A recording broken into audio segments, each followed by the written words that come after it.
What's up guys, welcome back to the channel and welcome to another video in the build series that is taking the better part of way too long. Today we got another video that is going to be giving us a little bit more clearance for the Sleeper Designs intake manifold. And Ryan, if you're watching this, dude, thank you so much for making this suggestion. This thing's awesome. I'm super pumped. I think you guys are going to love it too. If you have not got one of these, I highly recommend it, especially anybody running any kind of aftermarket intake manifold, whether it be Sleeper Designs or Hypertune or any of those.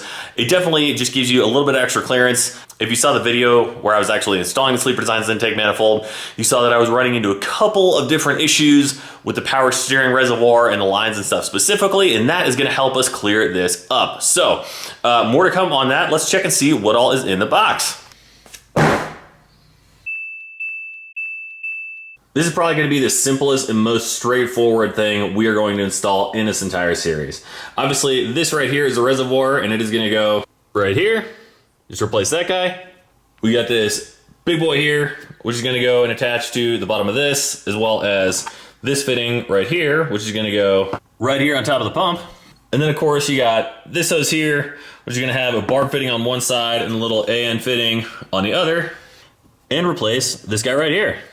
All right guys, so before we start busting this thing out, a couple things to go and take note. First of all, if you have had the car running for a little while or anything, then obviously you're going to be having some fluid in the reservoir. I highly recommend getting one of these. It's just like a little 5 or 10 millimeter syringe, and then that way you can go and just drop it right down inside the reservoir, suck the fluid out. It makes it a heck of a lot easier, and you still are going to wind up with a little bit of fluid. However, it won't be anywhere near as much as having a full reservoir and having it spill all over the place. So pro tip right there. Second thing, and this is going to go and come into play later after we get the install completed, we're going to go and put new fluid in the reservoir, obviously, and then I'm going to show you guys how to bleed the system as well. When you put new fluid in there, you're not going to use power steering fluid or anything like that. Toyota specifically calls for, it says Dextron type ATF. So we are going to be putting ATF back in the reservoir after we get the install done. So if you don't have any yet, I recommend buying some. Hopefully you haven't bought any PSF or anything like that, or if you did, hopefully they'll take it back for you. But anyway, let's go ahead and get started. So there we have it. Couple things. I did need to go and cut this line down a little bit. It was way too long. So Powerhouse, I definitely appreciate that. I'd much rather have way too much line than not enough. So thank you guys, appreciate it. And second thing, to go and secure this fitting in the top of the power steering pump, I did need to go and take another bolt that I had laying around and cut it down a good bit, because this one was just way too tiny to actually go and get the little lock block held into place appropriately. So other than that, that was it. Now we're gonna pop that cap off, throw some of this stuff in there, and I'm gonna show you guys how to bleed the system. Got our little filter down there. Now for this stuff, the factory reservoir goes up to about half just to allow for thermal expansion, so I'm probably gonna do about the same thing on this guy. If you guys have any other advice, tips, tricks, whichever, if you got one of these, definitely let me know in the comment section below. So if you look down here, you can already see a couple of air bubbles popping up. Hopefully you guys will be able to see this next bit okay. Basically what we're gonna do now is bleed the system. I've already went and filled the reservoir a little over the halfway mark. When we bleed the system, basically what we're gonna be doing is unlocking the steering wheel, turn it all the way left, all the way back to the right, all the way back to the left, all the way back to the right.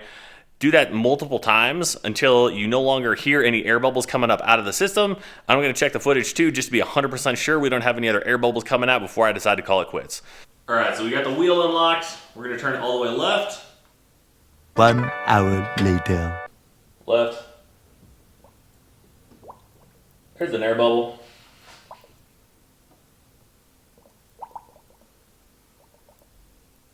There's a lot on that one. Back to left. Let's check our reservoir right quick.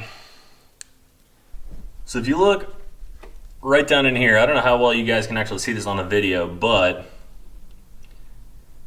that fluid level overall dropped probably about an inch and a half. All right, this is a little bit better. So the fluid started right about here, and now it's down just at the top of the filter there. So it dropped probably about an inch and a half. I'm gonna go ahead and put a little bit more fluid in here. We're gonna try bleeding it a little bit more, see what it does. We just got done bleeding the power steering. Basically, the first thing you need to do in order to do this is have the car up on jack stands. And after that, just turn the wheel all the way to the left, all the way to the right, all the way to the left, all the way to the right, until you don't get any more bubbles popping up out of it. And we're there. This is so much better. Look at that.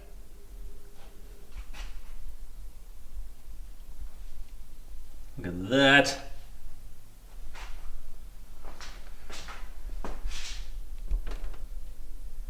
And we got the filter out of the way and the power steering reservoir out of the way.